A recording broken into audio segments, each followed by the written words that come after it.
Hello everyone, this is Dr. Lennon, and today we're going to look at simplifying roots and radicals, expressions involving them, mainly arithmetic, but some algebraic, meaning they have some variables involved. So let's just rehash exactly, what the definition of a root is. So let's see, definition, the square root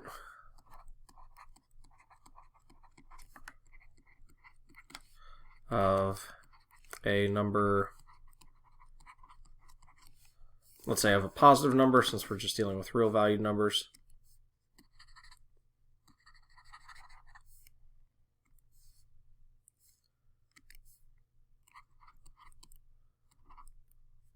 so of a positive number, we should say non-negative because zero works too. Sorry, so you can take the square root of 0, it's 0. So of a non-negative number, n, denoted by the square root of n that looks like that, is the non-negative number k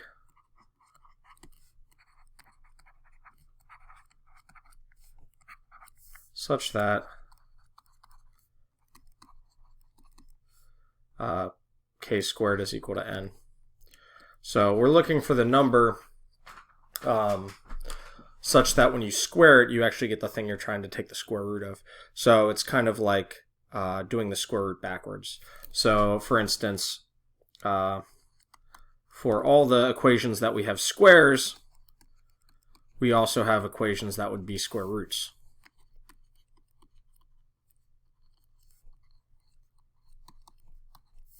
So every equation that you have a square for, you'll have a square root for, right? So 0 squared is equal to 0, 1 squared is equal to 1. So those are kind of the obvious ones.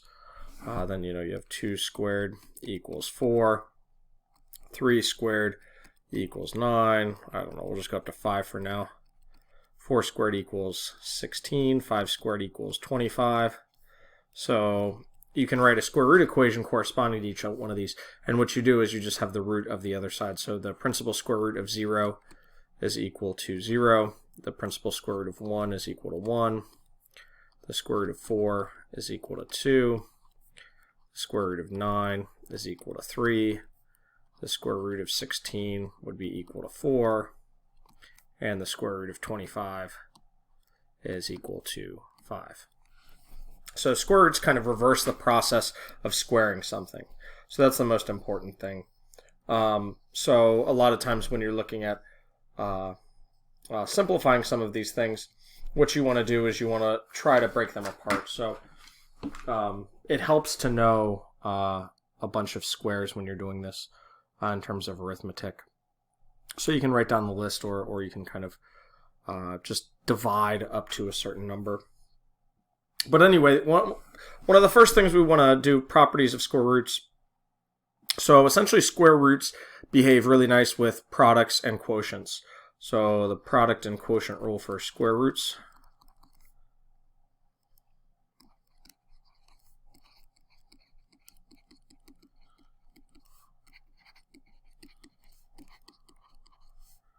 Roots. So basically, it takes products to products. So if you have the square root of some expression a times the square root of some expression b, this is the same thing as the square root of a times b. And quotients, it's going to work exactly the same. The square root of some number a divided by the square root of some number b, that simplifies into the square root of a divided by b. So you can put them together using products and quotients. But please note that analogous rules will not work for sums and differences. So warning. So this does not work.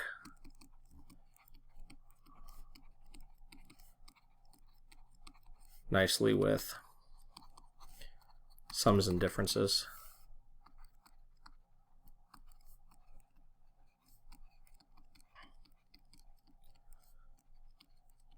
So, you know, i.e. The square root of a plus the square root of b, that does not equal the square root of a plus b, and the square root of a minus the square root of b does not equal the square root of a minus b in general. So the above two properties work all the time for products and quotients, but the bottom two are not going to work. Basically, you can only put them together if they're like terms, meaning the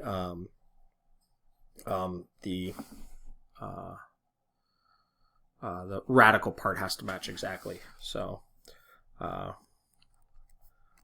we can only add, subtract like terms.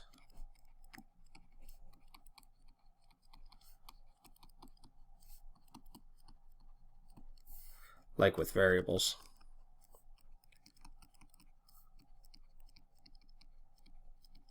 So this means that the radical parts would have to match exactly.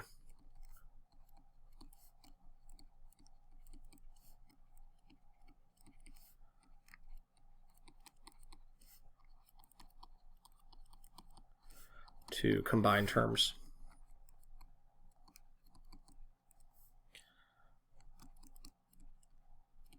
Okay, so anyway, that's enough of talking and writing down rules. Let's go ahead and see how we actually apply these things. So let's go ahead and simplify. So example. So let's simplify each radical expression.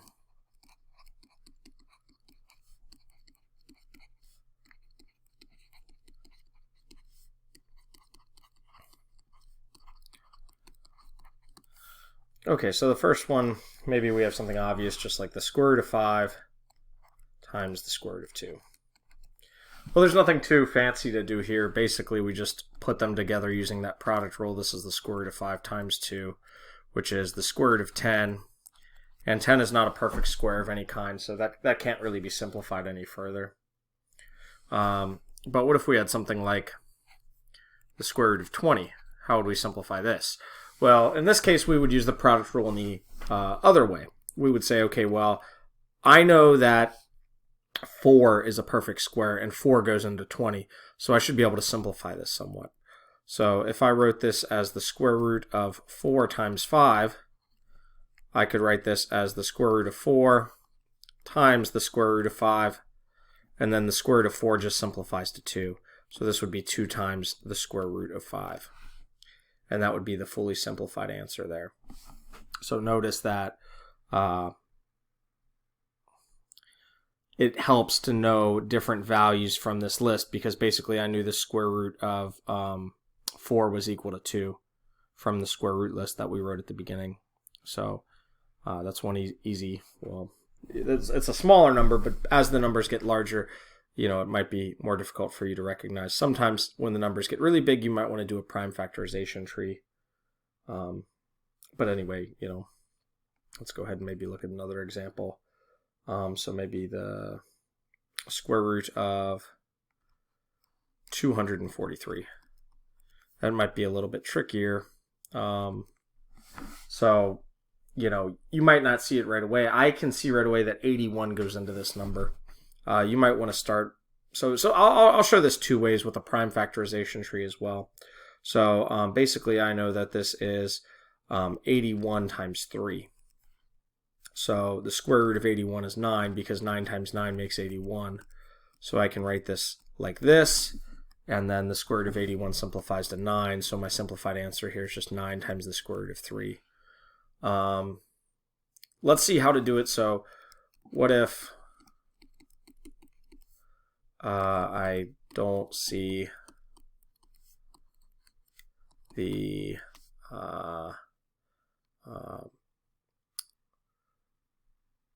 let's say the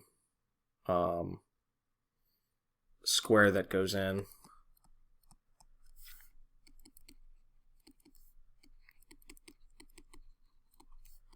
the argument. Well, then my suggestion would be to make a factorization tree. So I would say, so the answer to this would be, so if this is your question, I would say use a factorization tree.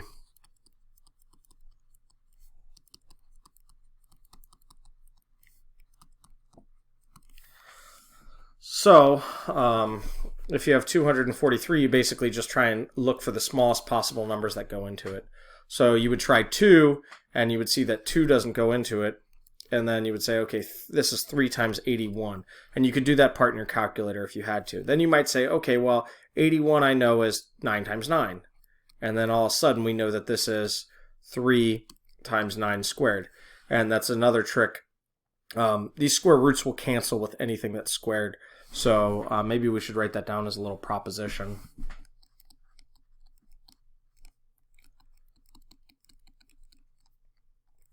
The square root of some number squared, let's say a squared is equal to technically the absolute value of a, but I'm just going to say a here for now. For example, if you have the square root of 81, this is the square root of 9 times 9, or 9 squared, so we know that that simplifies to 9. So your square roots are going to cancel with your square factors, and we could do another one as well. Another, for example, maybe the square root of 625. Well, 25 quarters is $6.25. So this is actually 25 squared. So this comes out to 25. But yeah. So let's go ahead and look at maybe 1 or 2 others in this example still. So let's say this is part D. Let's say we have the square root of 85. Okay, so to me, maybe it's not immediately clear. So let's try with the factorization tree again and see what happens. Now, when you have a number like 85, it ends in 5, so 5 is going to go into it. So I know I'm going to get 5 and then 17, huh? So if I get 5 and 17, neither of these simplifies at all because they're both prime numbers. Prime numbers means you can't break it down any further by division unless you start using something like fractions. So for this one, this is in simplified form.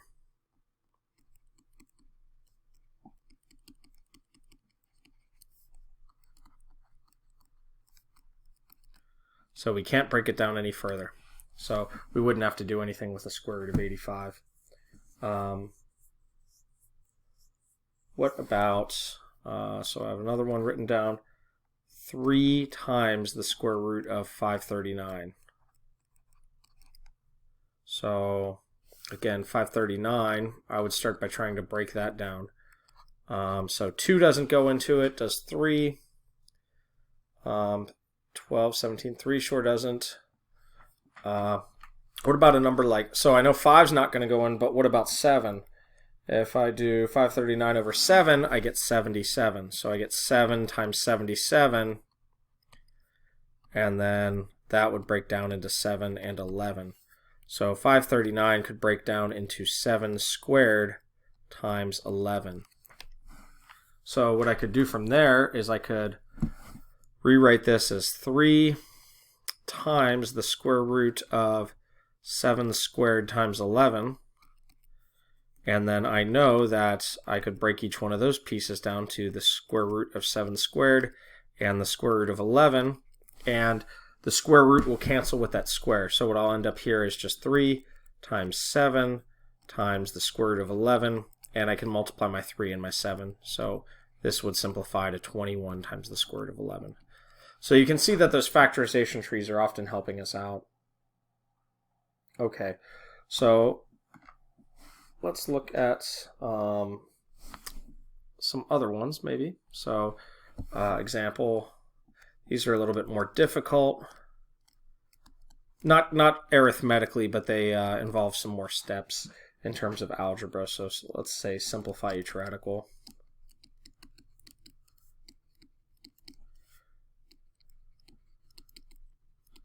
the numbers are actually probably going to be smaller. So A, let's say we have the square root of 21 times the square root of 15. Now there's a couple of ways to do this. You could multiply the numbers, then do a factor tree, but sometimes it's easier to look at the numbers on their own. So I know 21 is 3 times 7, and I know 15 is 3 times 5. So if I multiply these two things together, I would have the square root of these four numbers multiplied together. So that's 3 squared times the 7 times the 5. And the nice thing about that is I can do the square root of the 3 squared because I know that that is going to cancel out, right? That's our special property we had above. So the square root of 3 squared just comes out to 3, and 7 times 5 comes out to 35. So this would be 3 square root 35, and that would be it. So for me, I would prefer using the factorization tree instead of multiplying 21 by 15 first. It'll just keep track of all the factors a little bit easier. Okay, we haven't seen any quotients yet, so let's look at some quotients. Let's say the square root of 64 over 81. This one is pretty simple. We just do the square root of the top, 64, over the square root of the bottom, 81. And we know 8 times 8 is 64, and 9 times 9 is 81. So this comes out to 8 over 9.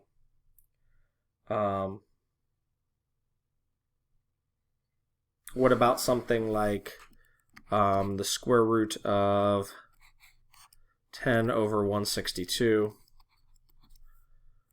Well, the first problem is that's not even a simplified fraction. So I would start by simplifying the fraction to lowest terms, right? You can divide 2 into 10 and also 2 into 162. So this would simplify to 5 over 81. And then you could go ahead and use that square root property for quotients and write it as the square root of 5 over the square root of 81. And we know the square root of 81 is really just another name for 9. So this is the square root of 5 over 9.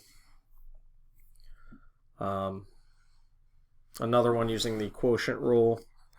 Let's say we have the square root of 45 over the square root of 5. Well, we can just divide them into one big one because I know 5 goes into 45, and 5 goes into 45 9 times. And we know 9 is just 3 times 3, so this actually just simplifies to 3. So the square root of 45 over 5 is really just 3. Okay, what about if we have some variables involved? So E, what if we have the square root of x to the 6th?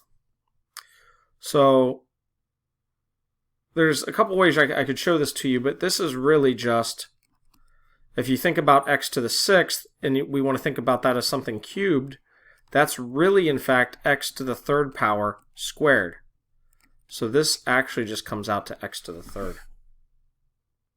And even if we had something a little more complicated, let's say f, let's say the square root of 25 times x to the 8th, well, we could think of this as the square root of 5x to the 4th squared. Or maybe it's easier for you to see it as 5 squared times x to the 4th squared, because 25.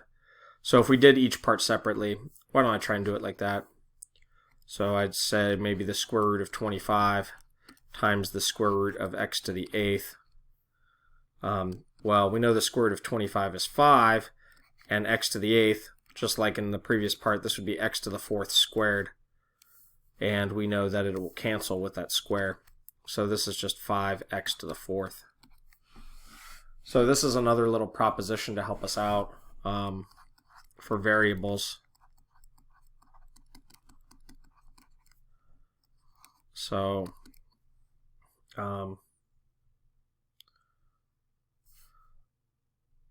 suppose n is an even number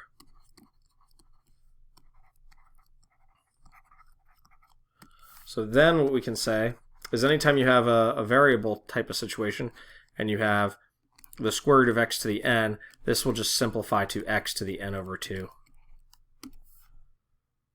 So we'll see that when we look later in the chapter as radicals and roots as fractional exponents. But for example, this helps you simplify things really easy. Like the square root of x to the 10th would just be x to the 5th, or the square root of x to the 72nd power would just be x to the 36, etc. So I don't know, I probably don't need semicolons, I can probably just use commas. But yeah, so that'll help you when you're simplifying anything with variables, that proposition. Okay, so let's look at simplifying sums and differences. So example, simplify each sum or difference.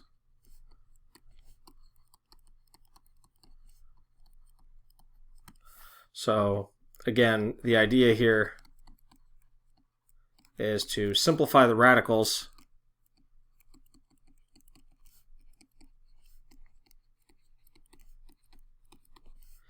and we can only add or subtract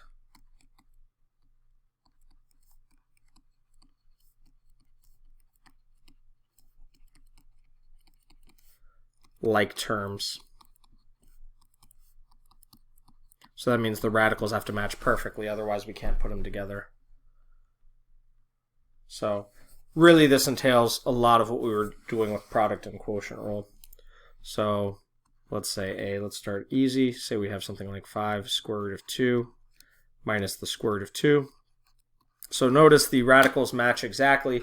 So we just combine the regular numbers. So what are the numbers? It's the same thing as if we had 5x minus x. 5x minus x would be 4x.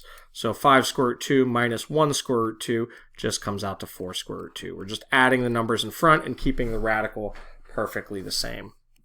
B square root of 2 plus square root of 7. Again, here we would say this is already simplified.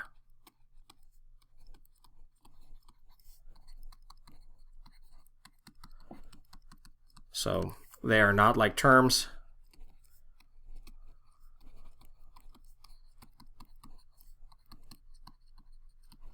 And cannot be combined.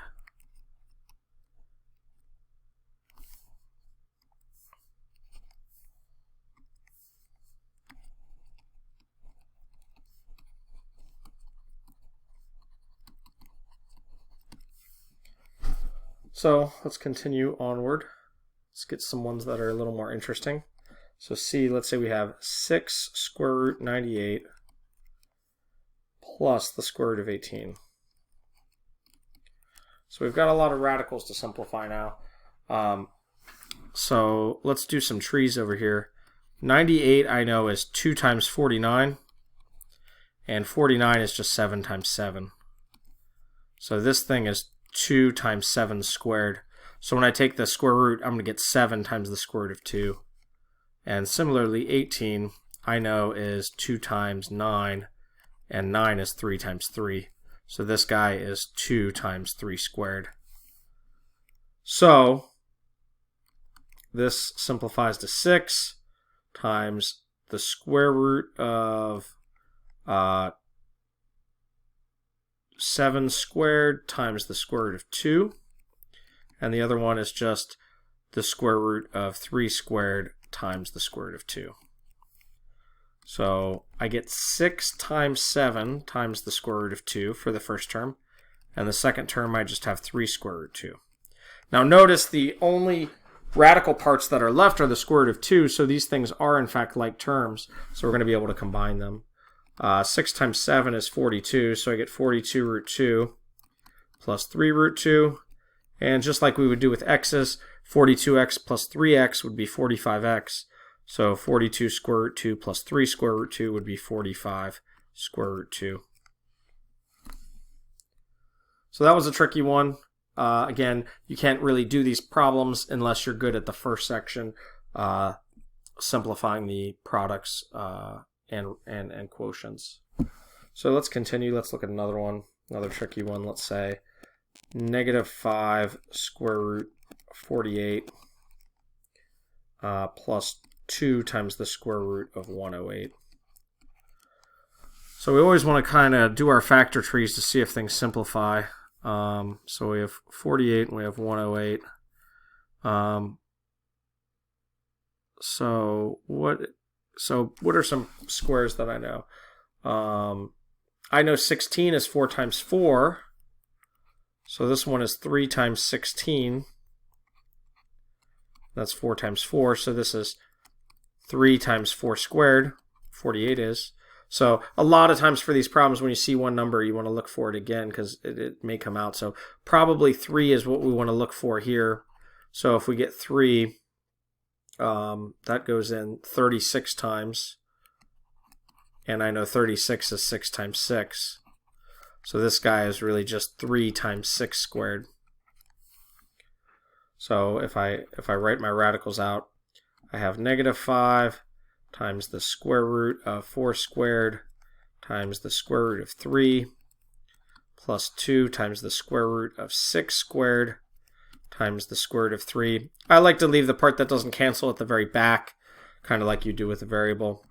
So we would have -5 times 4 times the square root of 3, and then we would have 2 times 6 times the square root of 3. So we're almost finished.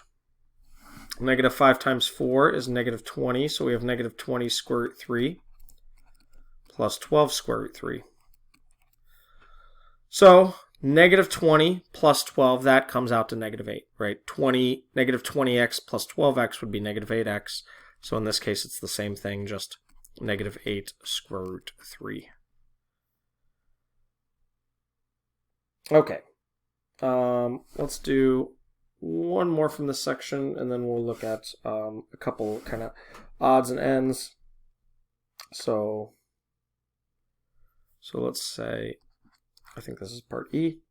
So let's say we have 1/4 times the square root of 288. Again, the hardest part of this is if you're not great with mental arithmetic, just figuring out the factorization trees. Again, it's probably going to be helpful to have a calculator with you. So if I look at 288, that's 2 times 144, and hopefully you know that 144 is 12 times 12. So this one is 2 times 12 squared, and 50 is 2 times 25, and 25 is 5 squared. So we get 2 times 5 squared. So that's the key to cracking these problems. So we get 1/4 times the square root of 12 squared times the square root of 2. And then for this next one, we have 1/5 times the square root of 5 squared times the square root of 2. So I get 1/4 times 12 times the square root of 2 plus 1/5 times 5 times the square root of 2. And we're almost there. So 1/4 times 12 is 3, so we have 3 square root 2. 1/5 times 5 is just 1, so we have plus the square root of 2. 3 plus 1 makes 4, so that is 4 square root 2. That is the last step there. Okay, what if we have something like the square root of 32x minus the square root of 18x? Now, the thing is, the x, we just kind of want to leave alone and think about that and look for the factorizations of the regular numbers the same way as before. So let's look at 32 and 18. If x were raised to a power that were even, we could use that trick before, but it's just regular x, so that's to the first power, so that's not helping us. 32 is 2 times 16, which is 4 times 4. So we have 2 times 4 squared, and 18 is 2 times 9, and that is 3 times 3. So we get 2 times 3 squared. So what I'm going to do is I'm just going to stick the x with the part that doesn't have a square. So I'm going to say, okay, 32x, let's call that the square root of 4 squared times the square root of 2x. And then the same thing for the other part. We're just going to have the square root of 3 squared times the square root of 2x. And even though there's an x underneath that square root that can't get simplified, it will be a like term because it will match perfectly with the thing it's being subtracted from. So we have 4 square root 2x minus 3 square root 2x, and 4 minus 3 just makes 1, so this would just simplify to the square root of 2x. And that's it. So we didn't talk too much about anything but square roots. Let me just give you an example or two of other kinds of roots. Square roots are the ones that you're going to encounter most frequently in practice, but you can also have cube roots, so or nth roots really. So we could say the nth root of a number a is the number k such that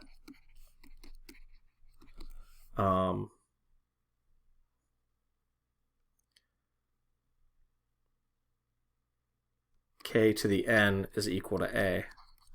So we would write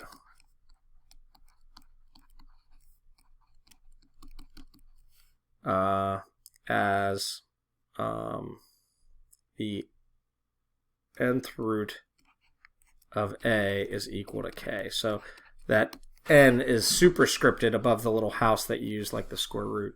So just for some examples, any number that you know a power of, you're going to be able to write a root like that. So let's say the power and the root.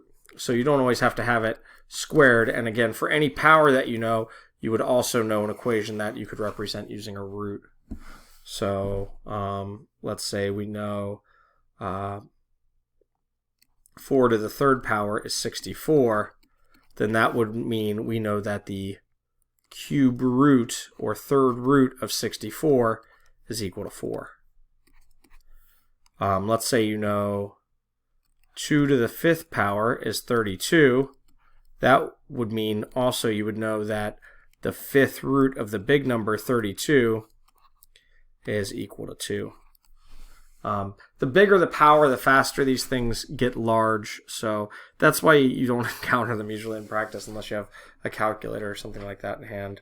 I don't know. Let's look at maybe one other one, just something a little more exotic. So 7 to the fourth power is 2,401. So we would say the fourth root of this big number, 2,401, is 7. So for each power equation, you would have a corresponding root equation. And we could simplify some of these things as well. Let's look at just one such example. So let's say simplify 5 times the third root of 81 plus 2 times the third root of 192. So now when you're making your trees, you don't want to look for squares, you want to look for cubes. Because whatever the number is that the root you're taking, that will cancel with the corresponding power. So third roots will cancel with third powers. Fifth roots will cancel with fifth powers. Square roots cancel with second powers, and so on. So if I made my tree over here, I'm trying to look for a third power if I can, inside 81 and also inside 192. So maybe I would say, okay, this is 3 times 27, and that's 9 times 3, and that's 3 times 3. So 81 is really 3 to the fourth power, but we want to think of it as 3 times 3 to the third power, because it'll cancel with perfect cubes. And 192, what would we do there? We would have let's say 6 times 27 And then again, 27 is just 3 to the third power. So, wait, did I botch that up? I may have botched that up. No, 6 times 27 is 162, so that's not right. So apologies there. I thought I was going to get another.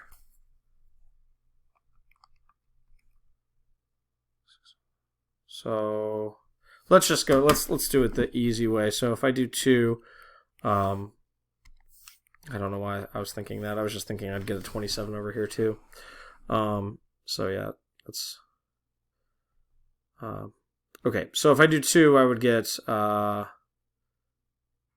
96, right? Yeah. And then if I did 96 again, I would get, depends on how you want to do it, but let's say I just did 2 again, I would get 2 and 48, and 2 and 48 would be 6 and 8, then this one's 2 and 3, and then this one's 2 and 4, and then 2 and 2. So I've got a whole bunch of powers here. This is 1, 2, 3, 4, 5, 6 2s. So I've got 3 times 2 to the 6th. Okay, so simplifying this one, I have 5 times the cube root of 3 to the 3rd times the cube root of 3. And then for this one, I get 2 times the cube root of 2 to the 6th. It looks like 26. Apologies. 2 to the 6th times the cube root of 2. Of 3. 3 is what's left over, not 2. So the cube roots will cancel with the power of 3 here, so I get 5 times 3 times the cube root of 3. And then the cube root of 2 to the 6 would be 6 over 2. So that would be 2 times 4 plus the cube root of 3. So I would have 15 cube root 3 plus 8 cube root 3, which gives me 23 times the cube root of 3.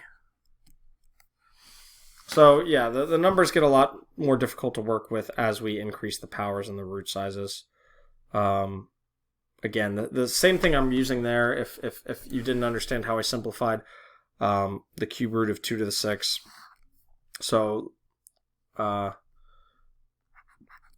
that the cube root of 2 to the 6th is just the same thing as 2 to the 6th divided by 3, which is 2 squared, which equals 4. So in the future,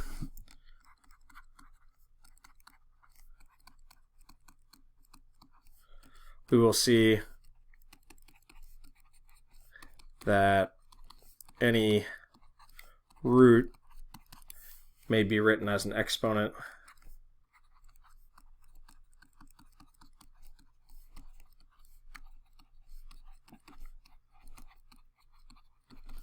in the following way.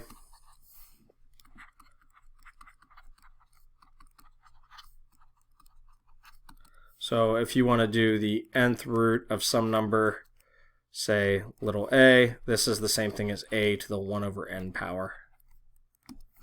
So you can translate any radical directly into an exponent using that correspondence. But anyway, that's it for today. This is Dr. Lennon signing off.